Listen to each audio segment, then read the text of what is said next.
आपने अपने न्यूबॉर्न में ज़रूर ये नोटिस किया होगा कि आपका न्यूबॉर्न बहुत हिकअप्स लेता है।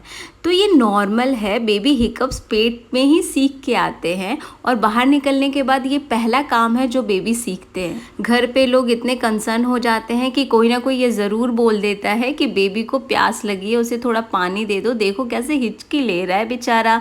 पर आपको बता दूं कि 6 मंथ से पहले के बेबी को बिल्कुल भी वाटर अलाउ नहीं है। हमारी दादी नानी का तो ये मानना है कि हिचकी लेना बहुत अच्छी बात है, बच्चों का पेट बढ़ता है। और कहीं ना कहीं साइंस भी इस बात को प्रूव करती है, क्योंकि साइंस कहती है हिचकी बच्चा तब लेता है जब पेट उसका ज़्यादा भर जाता है और स्टमक डायफ्राम से टकराता है।